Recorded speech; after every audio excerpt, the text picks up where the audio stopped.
Hey guys, Swampfox here. Okay, we've done every other quest on this godforsaken Emerald Vale region. I think I've upgraded everyone's armor pretty good. Let's go put that power regulator in our ship. Is this your ship? Oh my stars, she is just so handsome. Does she have a name yet? What's her drive model? Oh, gosh. Listen to me babbling. When I was in Edgewater, I dreamed of flying on a real ship, working on a real engine, belonging to a proper crew.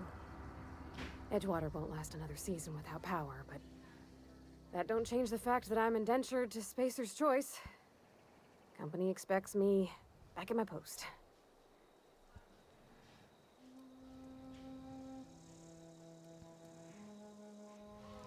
I've worked on the occasional supply coach in need of repairs. Once I built a little model craft out of spare parts, but Mr. Thompson found out and I had to take it apart. I want to ask you something, and you can say no, but can I come with you? I could tend to your engine. I know my G-valves for my catalyzers, and I can keep your ship singing. And if you ever need a pair of eyes watching your back, I can do that too. What do you think?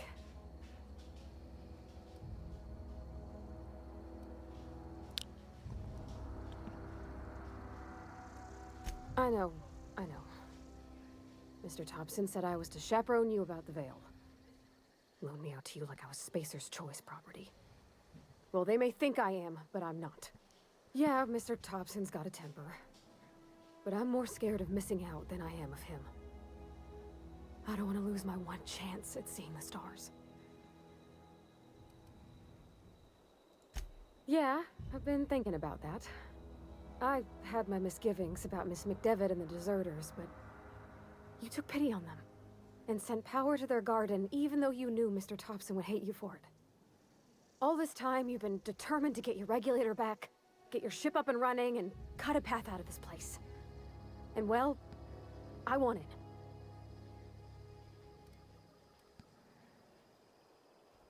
Not much of an Edgewater left to go back to. My whole life's been small. I realized that when you walked into town. I've been seeing the same faces every day, the same sky, the same stars. Then I saw this ship. This gorgeous, stately lady with her eyes turned skyward, and I made up my mind to come along with you. Yes! I mean, thanks. You won't regret this, ma'am. Captain. I can call you Captain now. Ha! I got a captain. She is adorable. Something you need? He's just interested in fixing stuff. He always used to follow me around, asking me to explain what I was doing. Like a puppy, kinda. I'm just glad he's alive. That he's okay. I mean, when Mr. Thompson said he was fired, we all expected the worst. Whoops. My bad. I haven't really talked to the Vicar either, but, maybe in a second. He's got a lot of chat options. Oh, I forgot about, what was her name? Ada? Captain, I have detected that the town of Edgewater is now without power. I appreciate you doing your part to hasten their demise. What can I do for you, Captain?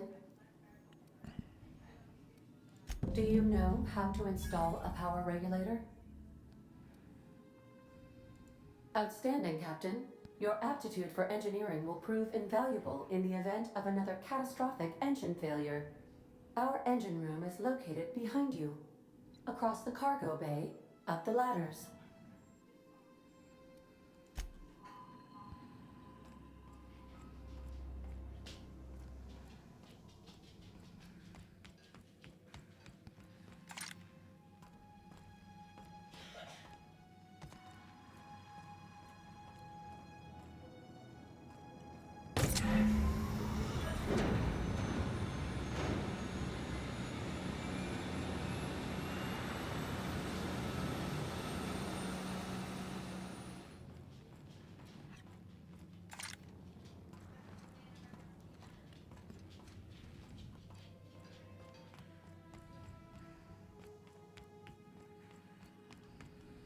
What can I do for you, Captain?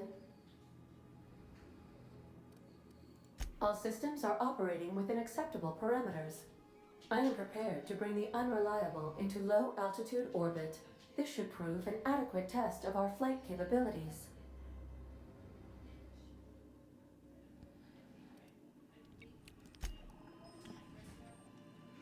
Yeah, let's talk to the Vicar for a sec. Yes, you caught me ruminating again. Guilty as charged. What's occupying your thoughts?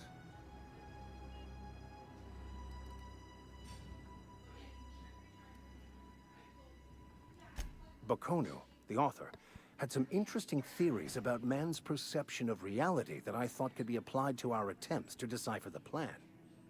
Unfortunately, he was also one of the founders of the Philosophist school of thought, so the book is banned in this colony.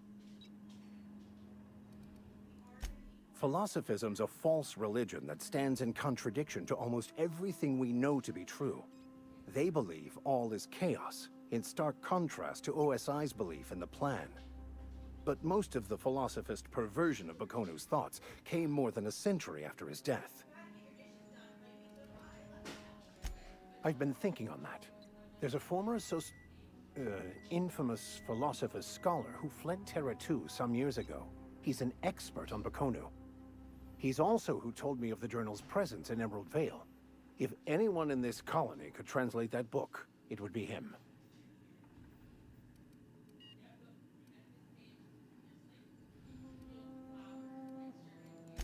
That's a good question.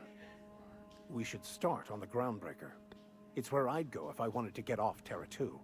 Great place to pick up a ride to Hephaestus, Scylla, even Monarch. All I need is access to a data cartridge from the security terminal. Their easily hackable system keeps a registry of all crew manifests for both arrivals and departures.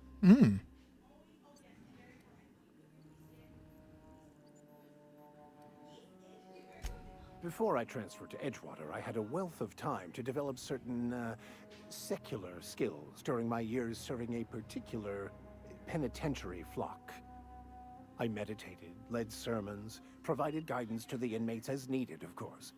I also played prison yard tossball and taught myself a bit about computronic security systems.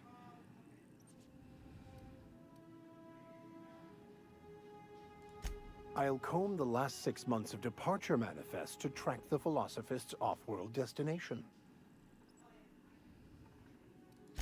Thank you, Captain. Oh, call him Captain. By verity, by strength. What are we contemplating today?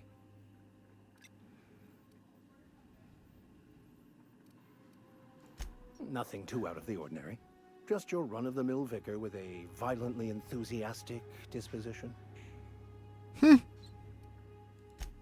That's what my parents called it. I grew up in a pit of a town, much like Edgewater. I was destined to be a laborer like my parents, but I was infected early with a need to solve the equation. My passion didn't sit well with them. My parents, ironically. They internalized the precepts of scientism like no one I've ever known. They had a pure faith, a faith that brought joy to them regardless of the situation. I envied that. I wanted that peace. I thought if I became a vicar, I could find it. Or at the very least, find out why I lacked it. They thought I was fighting the plan, should have accepted my lot. Some people pursue the clergy for power, prestige, but that was not me.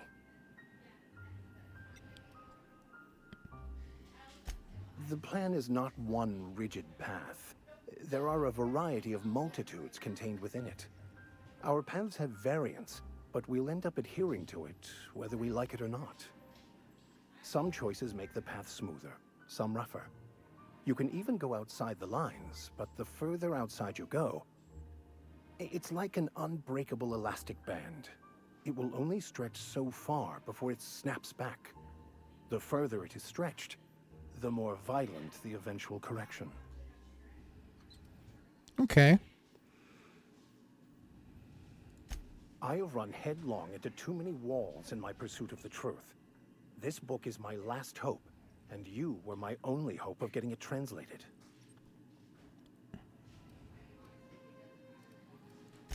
I honestly don't know what I'd do. This quest has consumed me for the better part of my life. I fear there's nothing else left to me. What about you? What's your story?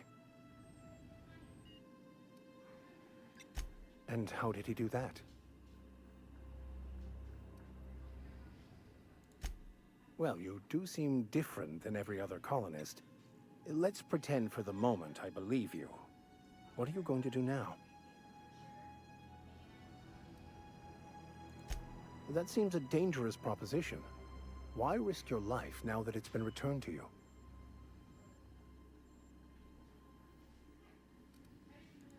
A commendable attitude.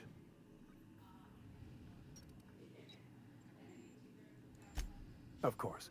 Are you ready to break into security on the Groundbreaker?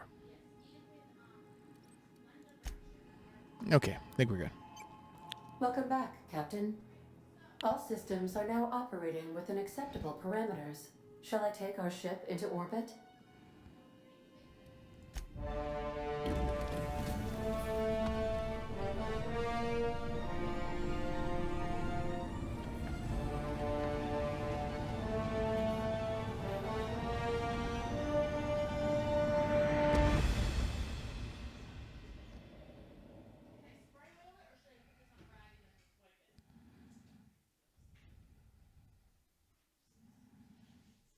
We have received a communication request from Dr. Phineas Wells.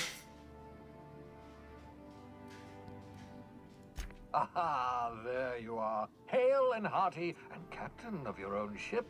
I see you're putting the unreliable to good use. Shame about her former captain. Horrible way to die. How are you feeling, by the way? I lost track of you in that cave back there. Experiencing any, unnatural drippage? Perfectly normal side effect of thawing, I assure you.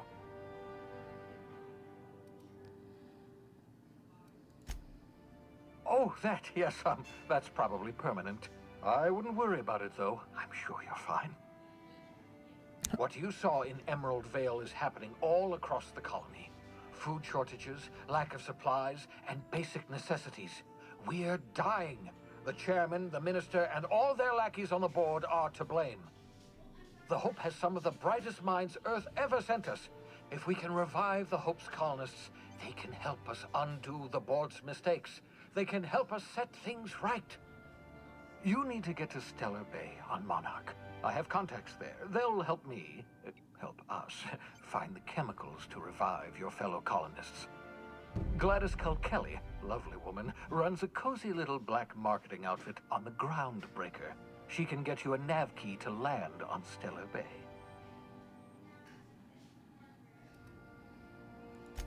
Strictly speaking, Monarch is a moon, terraformed badly, and almost completely lawless. You'll love it. Captains don't fly their own ships, you see. Your navigation terminal handles the, navigation. Think of a nav key as a set of flight instructions. The board's been confiscating nav keys for Stellar Bay, so we must rely on unconventional means of acquisition. Hence, Miss Gladys Kelly.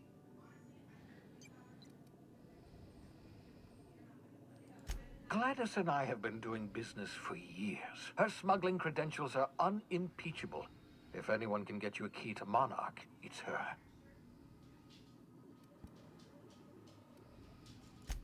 Without a skip drive, good luck. You'll be dead before you make it to the nearest star. Look, I admire your optimism, but the sad truth is you're stuck here. You, me, and the rest of this colony. We're all skating precariously around the edge of oblivion together. None of us are leaving Halcyon alive, so we may as well make it a better place, and we can start by reviving the Hope. Excellent. I'll send her a wireless. Let her know you're coming. By the way, I gave Captain Hawthorne a disguise apparatus of my own design, cutting-edge technology, years ahead of its time. I call it the holographic shroud. I'm sure it will prove remarkably useful to you. You'll find it in the captain's quarters. Marvelous device. I'm quite proud of myself. The shroud changes the user's appearance to mimic that of another. It has limits, first-generation technology, you see, but promising. Exciting to see it in use at last. Very simply, the holographic shroud uses biometric information contained on standard identity cartridges to generate a holographic projection around you. Only stands up to a casual scrutiny. Use it too long, bound to flicker, blur, something like that. Movement makes it more likely. Best used in moderation. When you see guards in your path you can't sneak past, for example. Maintain your distance. Act normal. No running, no jumping. Don't draw their attention. If they pay attention, they're more likely to notice flaws in the hologram.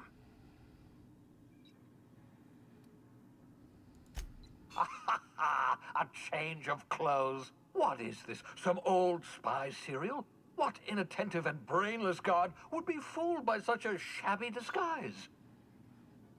The holographic shroud masks not only your clothes, but your face and fingerprints. It modulates your voice and sweetens your breath. How does it sweeten your breath? Science, that's how. Oh, of course. Ha ha ha ha! The beauty is they don't expect it. The shroud is the only one of its kind. We humans have a tendency to overlook the unexpected. Activate the disguise, walk past someone. What do they see? A figure dressed like a fellow employee. Don't act odd. They won't focus on you. Excellent. I'll contact you once you've found a way to get to Stellar Bay. If you have any questions, come see me in my lab. And remember, don't trust the board. They'll try to win you over with promises of wealth and power, but it's a lie. The board's only interested in filling their own pockets. If we don't put a stop to them, they're going to run this colony to the ground. Transmission ended. If you are ready to depart, please select a destination on your navigation terminal. Okay. We're in space.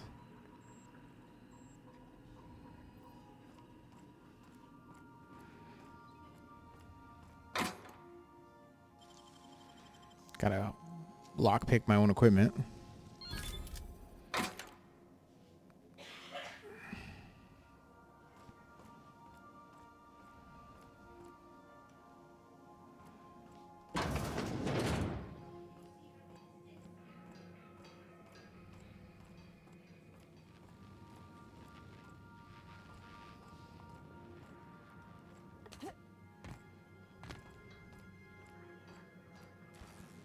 Yeah, so this is my hidey spot now. I was looking for a place that was quiet. I figured the kitchen would be louder than the hold, so here I am. Cozy like, ain't it?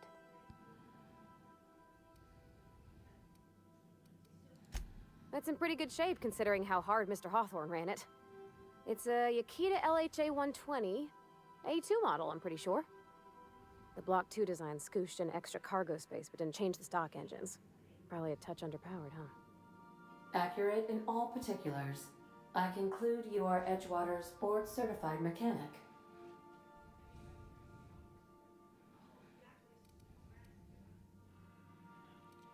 It's not intelligent. Fly-by-wire's pretty normal. Or at least ways that's what I read in the trades. I've never been on a real ship before. Hello! I am not a board-certified mechanic, but my dad was. He taught me all he knew. Do you understand? Speech recognition is one of the many skills I have been programmed to simulate. You're not simulating it, you're doing it! I asked a question and you answered it. I am gratified you consider this facsimile convincing.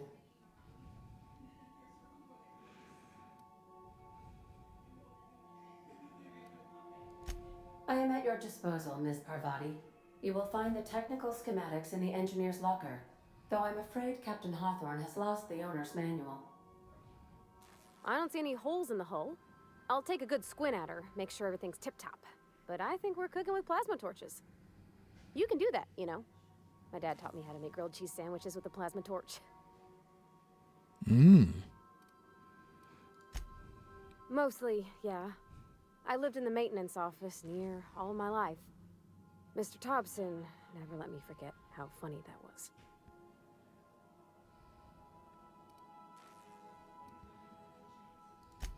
He meant funny as in odd.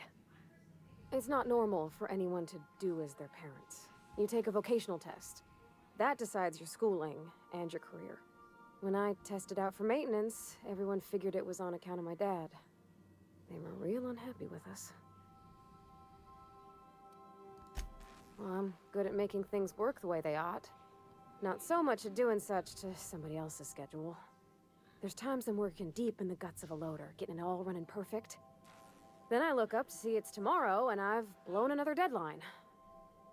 Anyhow, I was happy to get back home. I didn't care much for schooling. Yep, nothing much had changed. Everything was a little grayer, a little dirtier. Dad met me at the shuttle and gave me a big ol' hug. I noticed straight away that he was moving slower and stiffer. He made a little grunt when I squeezed. About a year. I tried to do more of the work so he could rest. His heart gave him pains. Dad never said that he loved me, you know? I knew on account of him showing it. How he'd stay up late to help with my projects or listen to my fretting. Oh gosh, look at the time. Sorry to bend your ear so long. And I got so much to do before this ship's in decent shape.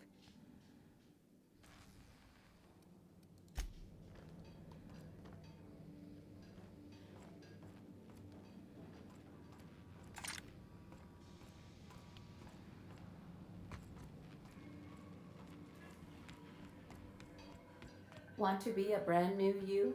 Try out our respecification machine. Alex installed it himself, right before he died.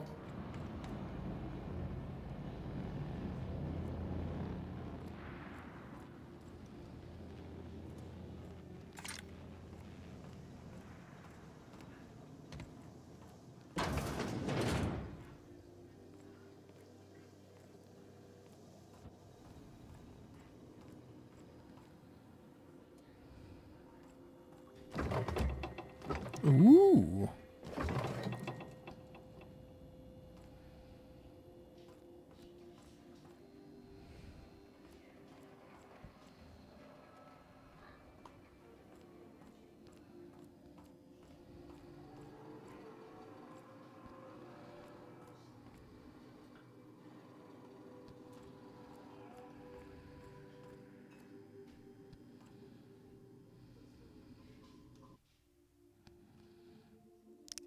What doesn't kill you gives you tetanus.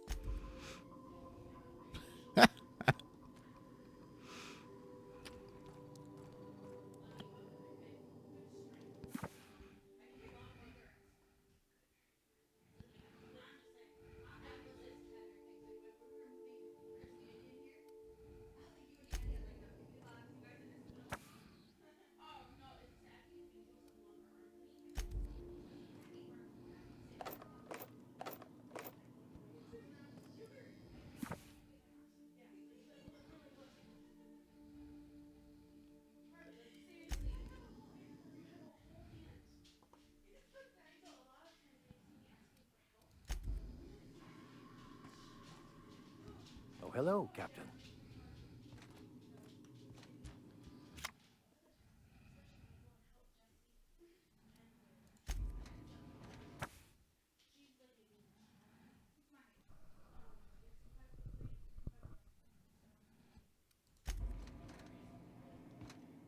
I find myself marveling at the complex simplicity of the Fibonacci spiral.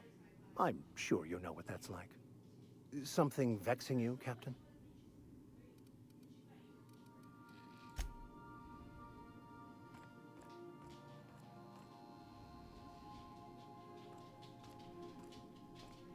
Okay. If there's 4 things, that means there's going to be... Oh.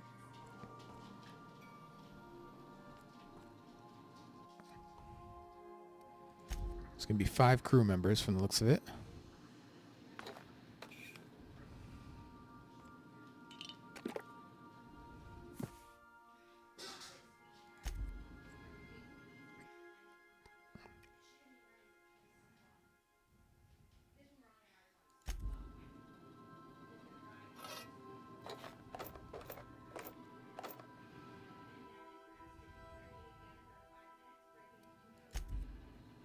Oh.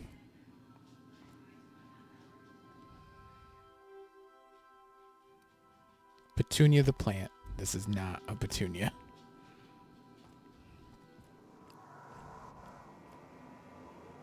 The hell is this?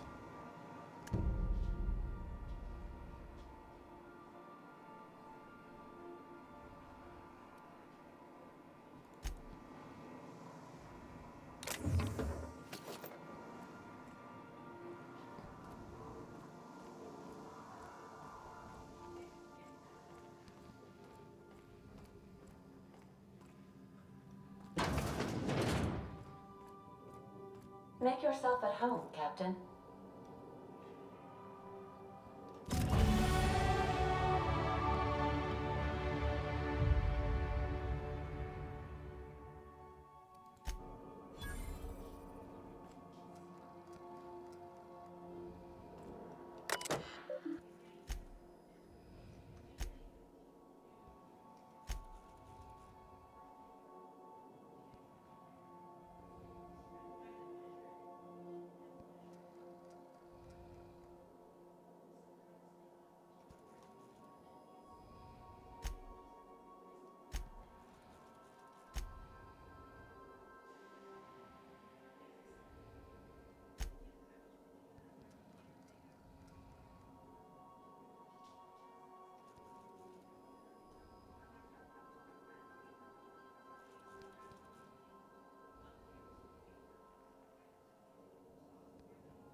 Hmm.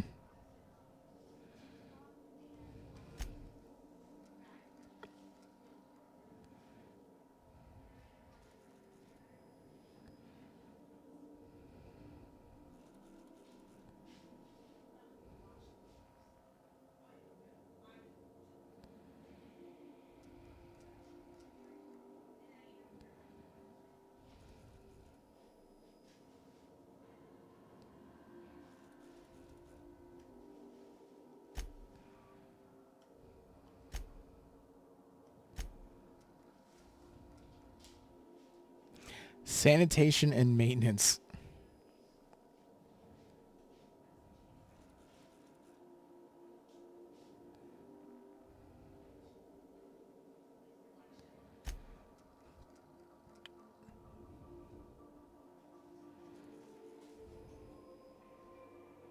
Sounds like this is another companion.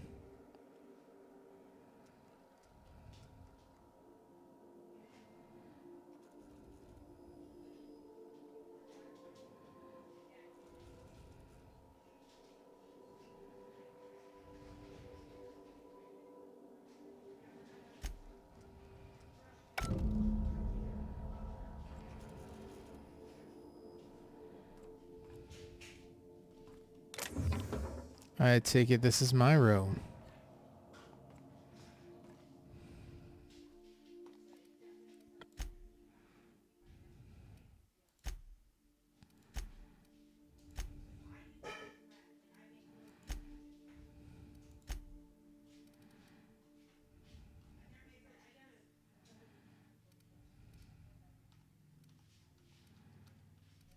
Here, why don't I just store all my mods in here then?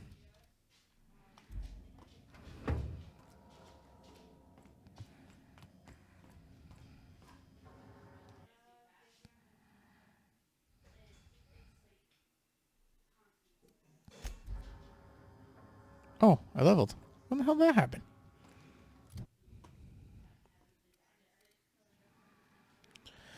Um,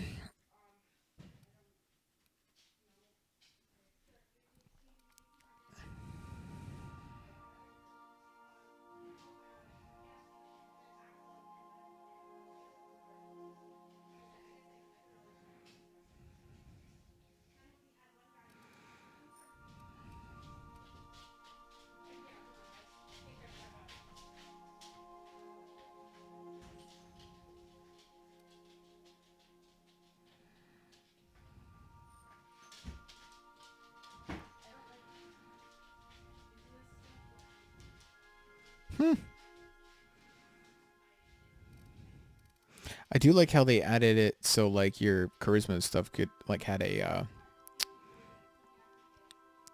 you know, combat effectiveness.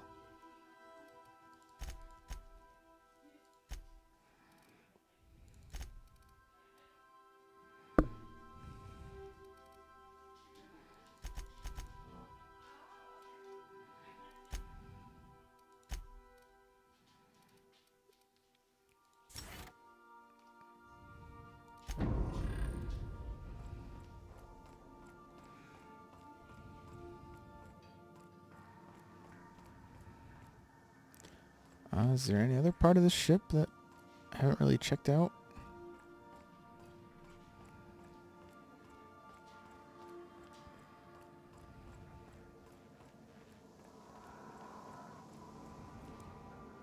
Oh, I could ask Ada about Sam.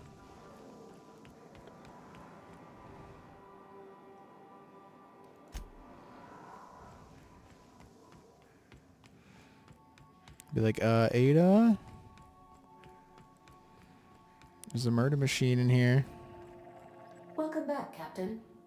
How can I be of assistance? The unit is a cleaning SAM. Hawthorne brought it on board some cycles ago, I'm sure with the intent to modify it, but I've never seen it up and running. Alex likely recorded progress notes detailing his efforts to modify SAM. If you check the terminal in your captain's quarters, we may be able to determine what work remains in order for SAM to properly operate. Certainly, Captain. What would you like to hear? Why was the chemist sad? Because all her beakers are gone. Now playing a Spacer's Choice advertisement jingle. It's not the best choice. It's Spacer's choice. Everyone in Halcyon is contractually obligated to label this or another board-certified jingle their favorite song. As you wish, Captain. I must comply with all direct orders. I have lots of minutes. Many minutes. Unlimited minutes, perhaps. Providing an adequate power source, I can function indefinitely. I prefer to think of it as being in a state of slumber, perhaps for an indefinite duration of time. Do you think that is what it's like for the colonists on the Lost Hope? When I simulate myself in such a scenario, I do not find it to be desirable.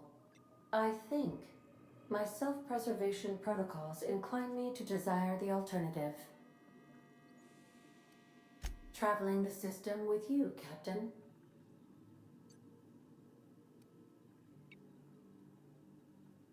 Do you know what it feels like when the ship undergoes an unexpected power surge? A jolt to the system. I have felt that. I do feel that. As you may be aware, Captain Alex Hawthorne was a smuggler of some repute. I failed to predict the likely outcome of his reckless behavioral patterns. I should have predicted that. In our travels together, Alex liked to pass time by, as he called it, tinkering to improve my design. If you mean, was Captain Hawthorne my first? Yes, he was. How can I be of assistance? What part of the colony would you like to discuss? Ah, yes. As Dr. Wells is a wanted outlaw, he built his laboratory into an asteroid. Orbital destinations can be challenging to land on. His more so than most. The outlaw scientist known as Dr. Phineas V. Wells has taken a measure of precautions to make the lab undetectable to those hunting him. Even knowing the location, my systems resist my orders to go where I instruct them. There is a bounty on his head, one with a markedly high reward amount. Shall I engage the laser weapons system? A sensible choice, as we do not have any laser weapons. Of course. What part of the colony would you like to discuss? We're cleared to dock with the groundbreaker if that's your desired destination. If we're going there, please be sure all docking forms have been filed in triplicate and fees have been paid. The Mardettes take their docking laws quite seriously. I can, yes. Let me add that to my list of 1,435,498 tasks I am simultaneously executing in order to run our ship.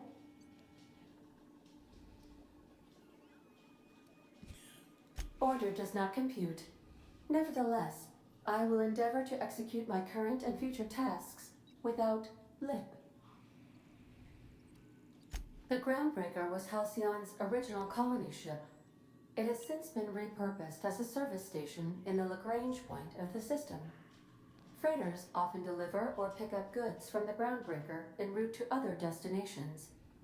The city ship hosts an array of cargo bays, factories, housing sections, and more. Many of Halcyon's companies maintain office spaces with stationed representatives in what is considered a truly neutral territory within the system. I have filed the required docking forms in triplicate, and fees have been paid. Of course. What part of the colony would you like to discuss? Where in Terra 2? Edgewater is the sparkling county seat of Emerald Vale, or it was when first built. Since then, neglect and time have worn away her shiny veneer. The town is near the coordinates where Captain Hawthorne died. It would not be unfortunate if something, like say, a plague, were to wipe Emerald Vale from the face of the planet. Since you diverted power to the deserters, the botanical lab is thriving. However, Emerald Vale's cannery shut down, leading to a total collapse of Edgewater's population. Thank you, Captain. You mean the ones who did not answer my distress call with medical assistance, but instead came to issue my injured captain a parking ticket? I'm sure they are wonderful humans who don't deserve to be wiped out by starvation or a devastating plague. Of course. What part of the colony would you like to discuss? Where in Monarch? Ah, Monarch. The armpit of the Halcyon system.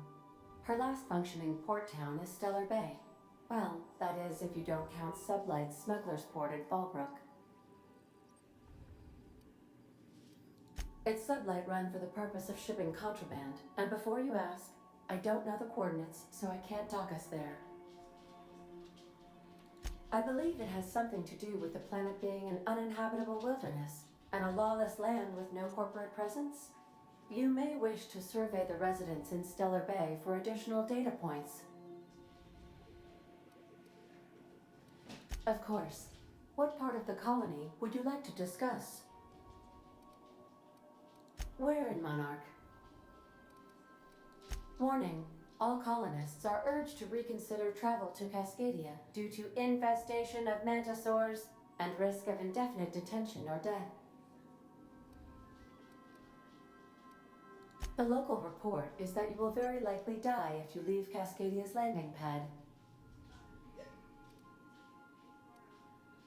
This is one of those times where you say one word but really mean another, isn't it? I suppose you would find an environment like this fun. There are no people aside from marauders in Cascadia. There is only death. How can I be of assistance? May luck be with you. Of course, as I am sure you are aware, luck does not exist. But it seems to comfort humans to believe they possess good quantities of it.